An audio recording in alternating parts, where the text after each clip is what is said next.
શ્રીલંકામાં આર્થિક સંકટ ઘેરું બનતા લોકોમાં આક્રોશ જોવા મળી રહ્યો છે। પ્રદર્શનકારીઓએ રાષ્ટ્રપતિ ભવનનો ઘેરાવ કરી લીધો છે। ગોટાબાયા રાજપક્ષે આવાસ છોડીને એટલે કે પોતાનું ઘર છોડીને નાસી ગયા છે। રાષ્ટ્રપતિના આવાસ પર તોડફોડ પણ કરવામાં આવી છે। શ્રીલંકામાં અનિશ્ચિત કાળ માટે कर्फ्यू लगावी देवामां आव्यो छे तो श्रीलंकामां फरी जबरदस्त हिंसा फाटी निकળી છે।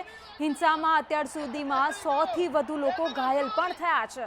શ્રીલંકાના પ્રધાનમંત્રીએ કેબિનેટની તાત્કાલિક બેઠક બોલાવી દીધી છે અને કોલંબોમાં સ્થિતિ બેકાબૂ બનતી જઈ રહી છે। તો રાષ્ટ્રપતિ ગોટાબાયા રાજપક્ષે આવાસ છોડીને અત્યારે ભાગી ગયા છે અને સુરક્ષાકર્મીઓ અને પ્રદર્શનકારીઓ વચ્ચે પણ અથડામણ અહીંયા થઈ હતી। દ્રશ્યો દેખાઈ રહ્યા છે શ્રીલંકાના કોલંબોથી, જ્યાં આગળ રાષ્ટ્રપતિના આવાસને ઘેરી લેવામાં આવ્યું છે કારણ કે પ્રદર્શનકારીઓ હવે રોષે ભરાયા છે। આર્થિક સંકટ વધુમાં વધુ ઘેરું બનતું જઈ રહ્યું છે। છેલ્લો ઘણો સમય થયો પ્રધાનમંત્રીએ રાજીનામું આપ્યું, ત્યારબાદ રાષ્ટ્રપતિ ગોટાબાયા પોતાની જીદ પર અડ્યા છે અને કહી રહ્યા છે કે હું રાજીનામું નહીં આપું, પરંતુ હવે આક્રોશનો સામનો કરવો પડી રહ્યો છે। મોટી સંખ્યામાં લોકો પ્રદર્શનકારીઓ કોલંબો પહોંચી ગયા છે અને આવાસનો ઘેરાવ કરી લેવામાં આવ્યો છે। જોકે આ પબ્લિકને પહોંચી ન વળતા હવે ગોટાબાયા પોતાનું ઘર છોડીને નાસી ગયા છે। તમામ અપડેટ સાથે અજય યાદવ અમારી સાથે જોડાઈ ગયા છે।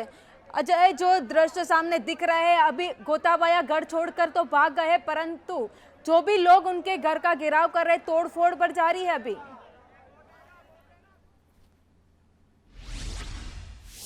देखिए, निश्चित तौर पे श्रीलंका का जो आर्थिक संकट है वो अब एक तरह से राजनीतिक संकट में बदल चुका है और बड़ी संख्या में जो पब्लिक है राष्ट्रपति भवन को घेर चुकी है और उसके भीतर भी घुस चुकी है। और कुछ उसी तरह का नज़ारा देखने को मिल रहा है जिस तरह का नज़ारा पहले व्हाइट हाउस में देखने को मिला था, जब व्हाइट हाउस के भीतर बड़ी संख्या में पब्लिक घुस गई थी और काफ़ी तोड़फोड़ की हुई थी। लेकिन यहाँ पे अभी व्यापक पैमाने पर किसी तरह की तोड़फोड़ नहीं की गई है, लेकिन पब्लिक जो है न सिर्फ राष्ट्रपति भवन में जो स्विमिंग पूल है उसके भीतर कूद करके नहाती हुई नजर आ रही है, बल्कि राष्ट्रपति भवन के भीतर जो बेड है उस पे भी बैठ करके हंसी ठिठोले करते हुए नजर आ रही है। पूरे राष्ट्रपति भवन को चारों तरफ से घेरा जा चुका है और राष्ट्रपति भवन के भीतर भी जो प्रदर्शनकारी हैं वो बड़ी संख्या में जमा है। तो एक तरह से ये जो आर्थिक संकट था वो राजनीतिक संकट में बदल चुका है। वहीं दूसरी तरह अगर बात करें तो जो मेन पार्टी है जिसकी सत्ता है फिलहाल, रानिल विक्रमसिंघे जो कि प्रधानमंत्री हैं, उनकी तरफ से जो कैबिनेट बैठक बुलाई गई है वो बैठक एक तरह से शुरू हो चुकी है और माना जा रहा है कि कोई पॉपुलर फैसला लेने की कोशिश की जाएगी। जबकि इस बीच जो गोटाबाया है जो कि वहां के प्रेसिडेंट हैं, उनकी तरफ से भी कहा जा रहा है कि कुछ खबरें आई हैं, उनकी तरफ से ये भी कहा जा रहा है कि जो भी मीटिंग में फैसला लिया जाएगा उसको मानने के लिए तैयार है। जबकि इसके पहले 92 दिनों से लगातार ये आंदोलन चल रहा है, राष्ट्रपति भवन के सामने प्रदर्शनकारी लगातार प्रदर्शन कर रहे हैं। तब राष्ट्रपति की तरफ से बार बार ये कहा जा रहा था कि किसी भी सूरत में सत्ता नहीं छोड़ने जा रहे हैं, बल्कि श्रीलंका की जो आर्थिक स्थिति है उसको सुधारने की कोशिश करेंगे। इसी के तहत जो वर्ल्ड बैंक है उसके साथ भी बातचीत चल रही है, लेकिन अभी बातचीत वो फाइनल नहीं हुई है।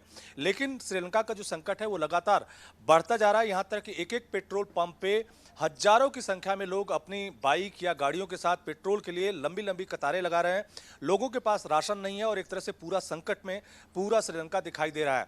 लेकिन ये जरूर है कि इस प्रदर्शन आज के प्रदर्शन में 100 से ज़्यादा लोग घायल बताए जा रहे हैं और जिसमें 50 से ज़्यादा लोग जो हैं हॉस्पिटल में फिलहाल एडमिट बताए जा रहे हैं। और इस पूरे आंदोलन को समर्थन की अगर बात करें तो कल ही इसकी आशंका थी कि आज हो सकता है कि राष्ट्रपति भवन को बड़ी संख्या में जो प्रदर्शनकारी हैं वो घेरें। इसको लेकर के कल ही कर्फ्यू लगा दिया गया था। बावजूद इसके लाखों की संख्या में लोग राष्ट्रपति भवन की तरफ न सिर्फ कूच किए बल्कि जो भी बैरिकेड लगाए गए थे उसको तोड़ते हुए राष्ट्रपति भवन के भीतर घुस गए। और ये पूरा आंदोलन कितना पॉपुलर है इसका अंदाजा आप इस बात से लगा सकते हैं कि पॉपुलर क्रिकेटर जो सनत जयसूर्या है वो भी इस प्रदर्शन में शामिल है और इस पूरे प्रदर्शन को अपना समर्थन देते हुए नजर आ रहा है। न सिर्फ सनत जयसूर्या या तो जो फेमस पर्सनालिटी है उनकी तरफ से प्रदर्शन को पूरा तौर पर समर्थन दिखाई दे रहा है, बल्कि बड़ी संख्या में जो स्टूडेंट हैं, धर्मगुरु जो बौद्ध धर्मगुरु हैं उनका पूरा समर्थन दिखाई दे रहा है, शिक्षकों का समर्थन दिखाई दे रहा है, डॉक्टरों का समर्थन दिखाई दे रहा है। और इसी तरह से जो भी लोग मौजूदा सरकार से खफा हैं और किसी भी सूरत में राष्ट्रपति को उस पद पे देखना नहीं चाहते हैं, वो सभी लोग इस प्रदर्शन में शामिल हैं। तो फिलहाल सबकी एक ही मांग है वहां पे अभी कि किसी भी सूरत में गोटबाया राजपक्षे जो हैं वो अपना इस्तीफा दें। हालांकि इस तरह का संकट श्रीलंका में उस वक्त भी आया था जब महिंद्रा राजपक्षे, जो कि गोटबाया राजपक्षे के जो भाई हैं वो प्रधानमंत्री थे, उनको भी एक तरह से घेर लिया गया था और वो भी कहीं न कहीं प्रधानमंत्री आवास छोड़ के भागे थे। हालांकि गांव में उनके घर पे भी हमला किया गया था जहां पे एक शख्स की मौत हुई थी। तो फिलहाल पूरा संकट गहराता हुआ नजर आ रहा है, किसी भी तरीके का सोल्यूशन नहीं है। अब सबकी नजरें जो कैबिनेट की मीटिंग हो रही है उसके फैसले पे टिकी हुई है कि किस तरह का फैसला लिया जाएगा।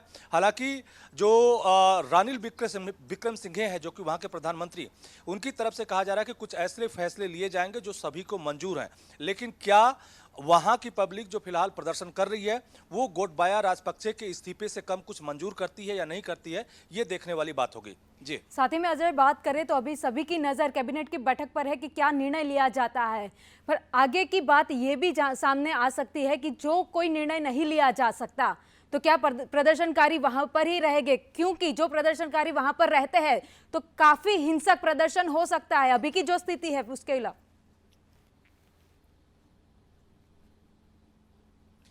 देखिए, निश्चित तौर पे काफी हिंसक प्रदर्शन हो सकता है और प्रदर्शनकारियों पे जिस तरह से सिक्योरिटी फोर्सेस की तरफ से गोलियां चलाई गई या जो भी प्रोटेस्ट कर रहे थे उनको पीछे ढकेलने की कोशिश की गई, उसमें 100 से ज्यादा लोग घायल हो गए हैं। लेकिन देखने में यह भी आ रहा है कि कुछ सिक्योरिटी फोर्सेस जो है वो प्रदर्शनकारियों के साथ शामिल हो गए हैं। तो माना यह भी जा रहा है कि अगर इस तरह का संकट होता है तो हो सकता है किसी तरह से सेना के भीतर भी टकराव की खबरें देखने को मिल सकती है। हालांकि कुछ विशेषज्ञ ये भी बता रहे हैं कि हो सकता है आने वाले समय में अगर कोई सोल्यूशन नहीं नजर आए तो सेना पूरे श्रीलंका को अपने अंडर ले सकती है और जो पूरा संकट मौजूद हुआ है उसको रिजॉल्व करने की कोशिश कर सकती है। हालांकि प्रदर्शनकारी जो राष्ट्रपति भवन के भीतर घुसे हुए हैं, कैबिनेट की तरफ से जो भी फैसला लिया जाए। जी अजय, आपने अटकावવા માંગે સીધા જ દ્રશ્યો કોલંબોથી સામે આવી રહ્યા છે, જ્યાં મોટી સંખ્યામાં રાષ્ટ્રપતિ ભવન છે ત્યાં લોકોનું પ્રદર્શન જોવા મળી રહ્યું છે। મોટી સંખ્યામાં લોકો સમર્થન માટે પહોંચી ગયા છે। દ્રશ્યો સીધા જ કોલંબોથી સામે આવી રહ્યા છે, જ્યાં આગળ અત્યારે રાષ્ટ્રપતિ ગોટાબાયાનો વિરોધ કરવામાં આવી રહ્યો છે। લોકો શ્રીલંકાના ઝંડા સાથે મોટી સંખ્યામાં, લાખોની સંખ્યામાં પહોંચી ગયા છે। આખે આખું શ્રીલંકા ત્યાં અત્યારે દેખાઈ રહ્યું છે, કારણ કે પરિસ્થિતિ બેકાબુ બનતી જઈ રહી છે અને મોટી સંખ્યામાં શ્રીલંકન વાસીઓ ત્યાં પહોંચી ગયા છે અને એક જ માંગ છે, રાષ્ટ્રપતિ ગોટાબાયા રાજીનામું આપે। જ્યાં સુધી રાજીનામું નહીં આપે ત્યાં સુધી આ જ પરિસ્થિતિ કદાચ જોવા મળી શકે છે। अजय, अभी जो दृश्य सामने आ रहे हैं, बहुत बड़ी संख्या में, लाखों की संख्या में लोग वहां पर पहुंच गए। राष्ट्रपति भवन के बाहर विरोध चल रहा है।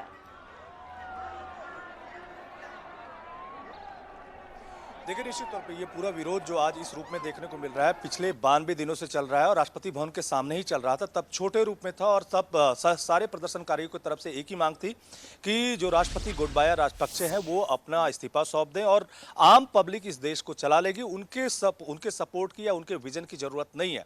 लेकिन राष्ट्रपति जो है अपनी जीत पे अड़े हुए थे। हालांकि उनके भाई जो महिंद्रा राजपक्षे थे, प्रधानमंत्री थे, वो भी इसी तरह से भागे थे।